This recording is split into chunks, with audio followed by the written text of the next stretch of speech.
The 7 biblical money principles that changed my financial life. Introduction. 5 years ago, drowning in $47,000 of consumer debt, working 2 jobs just to stay afloat, something had to change. The credit card statements kept coming. The collection calls wouldn't stop. And every financial advice video promised quick fixes that never lasted. Then an older mentor handed over a worn leather Bible and said something that sounded absurd. Everything you need to know about money is in here. That conversation sparked a journey through ancient wisdom that completely transformed not just bank accounts, but the entire relationship with money itself. These aren't religious platitudes or prosperity gospel promises. These are practical, time-tested principles that cultures have used for thousands of years to build lasting wealth. Today, debt-free, with multiple income streams and genuine financial peace, it's time to share the 7 biblical money principles that made it all possible. The principle of stewardship. The first principle shattered everything previously believed about ownership. Most people think they own their money. They earn it, they keep it, they control it. But this mindset creates a possessive grip that actually prevents wealth from growing. The biblical concept of stewardship presents a radically different view. Nothing is truly owned. Everything it is managed on behalf of a higher purpose. This single shift in perspective changes every financial decision.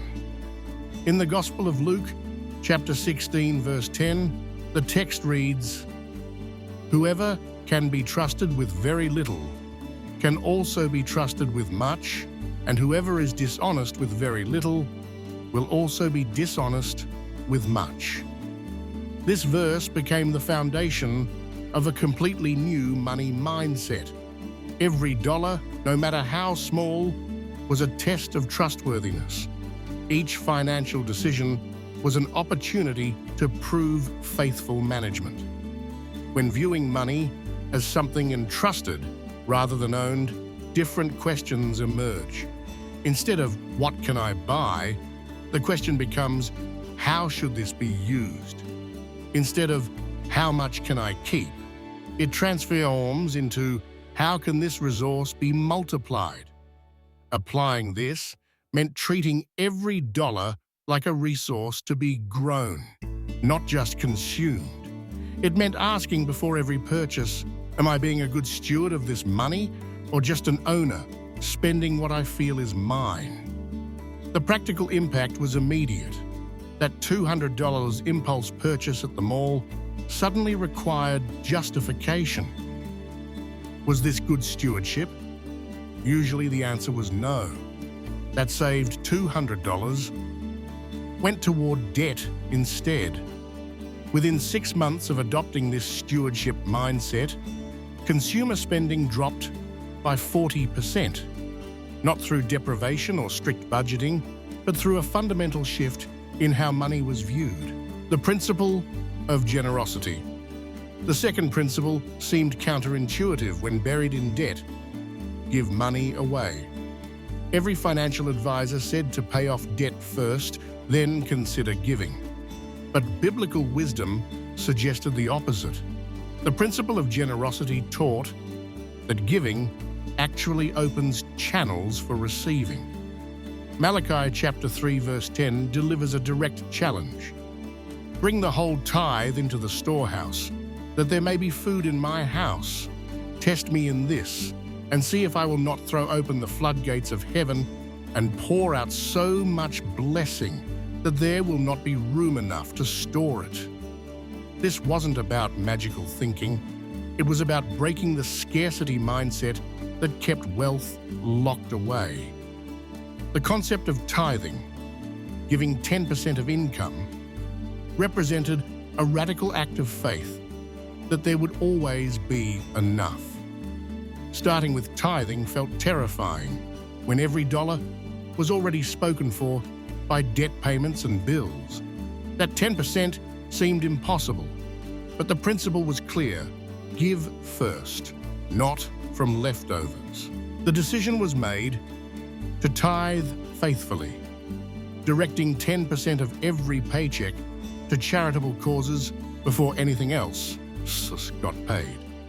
Some went to churches and ministries. Some supported local non-profits, and some helped individuals in genuine need. And a thing unexpected happened. Giving forced better money management. With 10% already gone, every remaining dollar required more careful allocation. Wasteful spending became impossible. And psychologically, giving created abundance thinking. If money could be given away, clearly there was enough. Beyond tithing, additional generosity became a lifestyle. When someone had a need and resources could meet it, giving happened freely.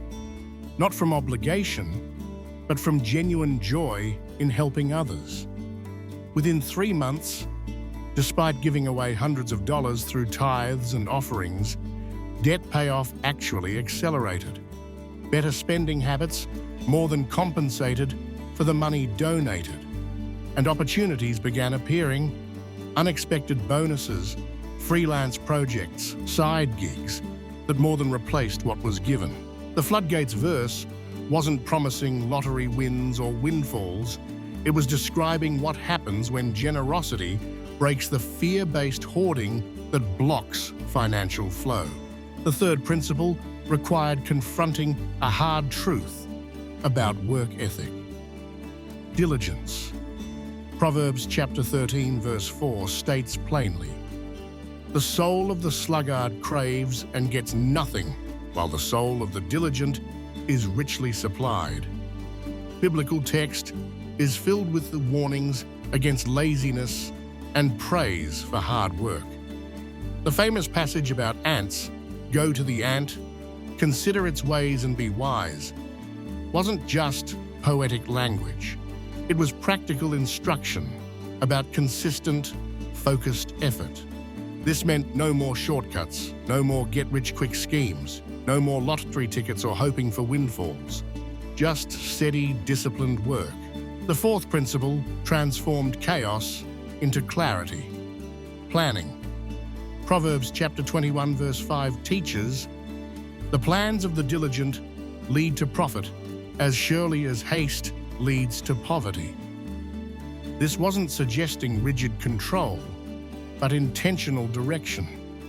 Most people have financial goals that exist as vague wishes. I want to be rich. I hope to retire someday. It would be nice to own a home. These aren't plans. These are daydreams. Biblical planning meant getting specific, writing down exact numbers, creating timelines, breaking massive goals into actionable steps. For example, a written plan was created: eliminate all consumer debt within 3 years. Save a 6-month emergency fund within 1 year after that. Build 3 additional income streams within 5 years. The fifth principle addressed the emotional core of financial dysfunction: contentment. 1 Timothy chapter 6 verse 10 warns, "For the love of money is a root of all kinds of evil." Some people, eager for money, have wandered from the faith and pierced themselves with many griefs. And later in that same chapter, verse 6 offers the solution. "But godliness with contentment is great gain." Planning created a new problem. The plan revealed just how long the journey would take. 3 years of intense debt payoff felt like forever. Without contentment, that timeline bred disfration and despair. Learning contentment meant actively rejecting advertising programming. It meant finding satisfaction in progress rather than comparison. It meant celebrating small wins instead of fixating on how far remained. Tip: document your financial wins for the week. The sixth principle should have been obvious from the beginning, but it took hitting rock bottom to truly understand. Avoid debt. Proverbs chapter 22 verse 7 states clearly, The rich rule over the poor and the borrower is slave to the lender. This wasn't metaphor. This was literal description of how debt functions. Debt doesn't just cost money and interest, it costs freedom. Every dollar owed is a claim on future labor. It's selling tomorrow's time and energy to purchase today's wants. For Mem, eliminating debt was only half-mile. The other second half was avoiding new debt completely. This meant dramatic lifestyle changes, no more financing anything. If cash wasn't available, the purchase didn't happen. Period. The seventh principle unlocked the paths from survival to abundance. Multiplication. In the Gospel of Matthew, chapter 25, Jesus tells the parable of the talents. Servants were given resources to manage. Those who invested and multiplied their talents were praised. Well done, good and faithful servant. You have been faithful with a few things. I will put you in charge of many things. The servant who buried his talent in fear was condemned. This principle taught that money isn't meant to sit idle. It's meant to grow. With debt eliminated and expenses under control, the real work began, building assets that generate income. This wasn't about gambling in the stock market or day trading. It was about strategic investing in proven wealth-building vehicles. Starting an online service business required only $500 in initial investment. Skills developed during the diligent years were monetized. In summary, the 7 biblical money principles offer a powerful framework for transforming your financial life. The 7 principles had come full circle. Stewardship taught faithful management.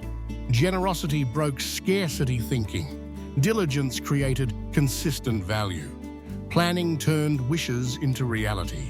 Contentment provided peace during the journey. Avoiding debt preserved freedom. And multiplication built lasting wealth. These principles remind us that patience and discipline are essential, guiding us to make thoughtful decisions and resist impulsive habits.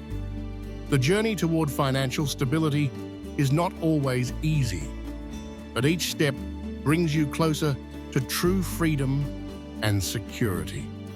If this video provided value and you want to see your own financial transformation, do 3 things.